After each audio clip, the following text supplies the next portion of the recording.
2021, we're 2 months in, has not been as impressive as 2020 was just this year. Maybe it's because of the holiday. I'm Chi-Fi based.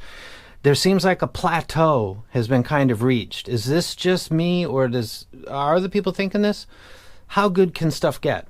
Like, what kind of things can you invent? The MEST is a quad brid. Does that really do anything? I'm convinced it does. I'm a big fan of it. It brought me into CIEMs. But this year, the first 2 months, has seemed to be moving like a glacier. Not a lot of great stuff that I've been getting in my possession. However, there are 3 that I'd like to highlight one more time before I move on, because I think that they're worth their money. And then some. That's why they're in this. The cheapest one is $169. The most expensive one is $239. One of them has been reviewed by several people, and you must trust one of them, and their library must align with yours. The other one has been reviewed, or is in the process right now of being reviewed, so you can get some very recent reviews. And the other one is really in my possession. However, it is a version that has been gotten by other people on HeadFi that was named something different, and you can maybe get on to HeadFi, and it's I think it's called LOKAHI. Audiolokahi is the name of the thread, and they can talk to you about what they purchased, because I think there's a consensus that that's probably the 8BA versus 7BA might have been some kind of a typo, because they seem to graph very similarly, and I'm super impressed. But let me start with the first one, which would be the CAudio Yume. Yume in Japanese means dream. I have girls that are my students that's their actual name, and that would be this set right here. Let's go ahead and full screen it. It's beautiful. It's like a resin shell. Somebody pointed out that they took this icon from some famous something. I'm not into anime, but it looks like they did take it. But it is tuned well. If we take a look at the graph real quick, it reminds me of the ARE Jasper. It's got a very tastefully done sub-bass elevation. The mid-bass is very, very, very... This is going to be the one weak point that I'll cite a weak point for every set. I love them, but nothing's perfect. It's got a gain that's close to, but it's not peaking. This is actually a tuning that I'm quite all right with. The CAudio Yume, if it has a weak point, it's lacking in a authoritative kick. It graphs in a way, I don't know the size of the dynamic driver, but it's not. I like it. I recommend it. But if there's one thing that might be it won't be the treble extension. I think that's fine.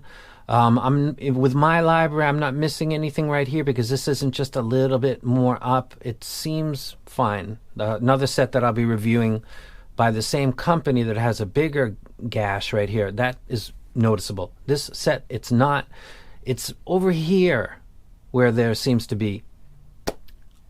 That's the spot. It's lacking in dynamic slam. Doesn't quite have that, but that's maybe matching to your library. So that's the CAudio Yume. That would be the third of my Rex, the lowest one. But it's a good set. It's $169.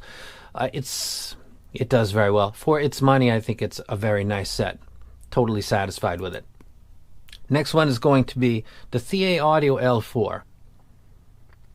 I talked about this today in another video that you probably saw. They're absolutely gorgeous. They come with nice packaging. The sound is... The tuning of this is really nice, and if you put this up against something like a $3,000 U18 by 64 Audio, it doesn't have the technical abilities of a set like that, but its profile in the tuning is not very different. Really is not. There's info coming all the way from the top of the gain, all the way off the scale, gives cymbals, vocals, the harmonics of drum kits, and all instruments that go all the way up to 10K and beyond, and have a sense of completion. This set does that. If it had a weak point, it's not the mids and it's not the treble. It would be the same thing as the Yume, and it's not a heavy hitter. The L series produced two real heavy hitters. One is the L3, which kicked really hard, mine did, and the L9, which is a super V, but there's a lot of people that like it because it gives you the sparkle and it gives you the bass. And if you look at the Empire's Legend X, 15 dB, whoosh, that's what it is. The L9 is like a ghetto version of the Empire's Legend X. I mean that in a polite way, because you're getting something that's not radically different, tuned very similar for much less money. So I like that. This set, the L4, I think is using a smaller dynamic driver, but I'm not sure about that. I don't really know. I should check that stuff out. But every time I look at things, I feel like I'm giving myself some bias. Like I'm expecting something. If I look at a graph before I do a review, or if I start to evaluate something, I feel like I'm looking for what I saw on the graph. So listen to it, make opinions, check the graph, and then assign what I thought to what I'm looking at instead of vice versa. It just seems to work for me better. So the first one is the Yume. It lacks a punch. The second is the L4. It's also doing well in the treble. I think better. It's doing better in the treble, but it's again lacking that punch. Very good set, $195. Wreck it just like I wrecked the Yume just now. If you bought this set, I think you did well. Look at the tuning, for Christ's sake. Graphs don't lie. How people interpret them and assign technicalities, how they replay things, you follow that.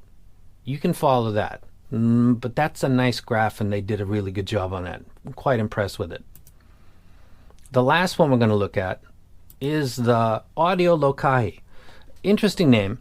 Lokahi, one, and like achievement, it's a Hawaiian word, and audio is the name got changed because of cellar stuff. It's got a vent right here. A drummer asked me, is that going to leak noise? Like, am I going to hear? I had a heater behind me when I was evaluating this because it was super cold at the time, and it was being blocked out totally. The fit was very easy to get.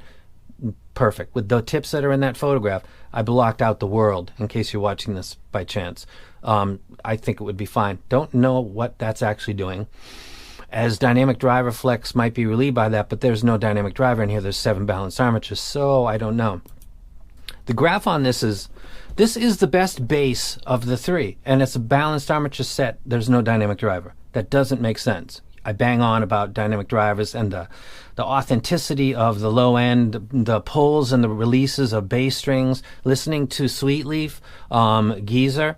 Holy crap, this sounded good. This sounded really good for low frequency instruments, drums, if you play drums, if you play bass. This is really good. If you are monitoring the entire group, this is really good because you're going to get everything out there. This is a very impressive set. I recommend that you look on the internet and try to find the people that have that set that looks like it, but it might be called something different, and it might, again, actually be a 7BA like what I've got right in front of me. There might not be, it might just be translation error. I don't know. But this graphs very well. It sounds brilliant. The only thing that I would look at, think that there could, 2 things that I would look at. One, that energy after 8K could maybe itself be fatiguing. This notch right here couldn't possibly have been done intentionally, but this 4 and 5K being a little bit, that makes a huge difference to me. And this doesn't bother me, and it makes guitar solos, the cymbal strikes of Fool in the Rain, Poor Tom, everything. The bass guitar on Dire Straits, Sultans of Swing. I think it's right here, actually.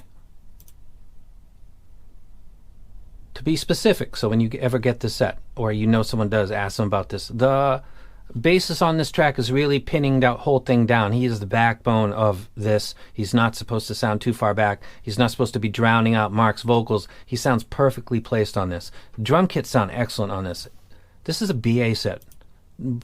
Bonkers. Blows my mind. If you ordered this, stay the course, man. This is really, really, really good. So the CAudio Yume, I'll try to put overlays on the video. $169. Good set. I like it a lot. I think they did a good job with that. I think the overall tonality is very good, and it matches my library. The ThieAudio L4, I think they did a fantastic job. I think the treble is excellent. I think it, like the Yume, is lacking one clear area in my library, and for my ears, is the impact is good enough probably for most people, but for a person that really likes, I like that hit when it's supposed to hit. Not ideal. And the one that's taking the cake is a BA set, which is just preconceived biases. Mine is obviously dynamic driver based, and some stuff is overcoming that wall that you create in your own mind, like this is going to be like this or that's going to be like that. Some stuff jumps right over that, like fuck you, this did that. Is it that mid-bass elevation? Sure it is, because balanced armatures don't behave like a dynamic driver. They've got to have a compensation curve. They've got to have some elevation, because if they've got none, that's where they sound different from dynamics, because a flatline dynamic and a flatline BA are gonna be pretty clear. Dynamic driver that's got less mid-bass than this versus this that's got more, they're analogous. Is that the word? They're like each other in a way. They're not the same thing, but they're... one of them is copying the other. Very good sets, all three. CAudio Yume, $169. ThieAudio L4, $195. And the Audiolokahi is $239, most expensive. I would say it's the best of the three. Very, very good. That's it, and I'm out. If you can get your ears on any of the three I've just mentioned, your friend has it, borrow it, listen to it, enjoy the music. Check it out. These are three that are worth it. And I'm in the hobby, and I have stuff sent to me. I've got lots of boxes behind me. I mean, a lot of boxes behind me, and it's depressing because some companies don't mature. Like, take the feedback of what you did last time and then polish that up and get better year on year, release on release. It seems like some companies simply don't give a shit. Throw shit on the wall and see what sticks. Seems to be the order of the day still, like it was a year ago and 2 years ago. I thought 2020 was stunning, and it's just the volume of awesome shit, especially tri-bids done by Chi-Fi companies. I like the EJ07. The Monarch is super popular. The Clairvoyance is very popular. The Volt by Penon is another popular one. There's a lot of stuff out there. Somebody said, why did you not... I can't get everything, bro. I buy a lot of stuff with my own money, so it's got nothing to do with anything except that. I got to think about what I get. And it's very much like the EJ07 with more mid-bass. So not because it's not good or I have any problems, just I can't spend all the money on audio gear. That's it. I'm out. You guys have a good weekend. I'm going to. And I'm out.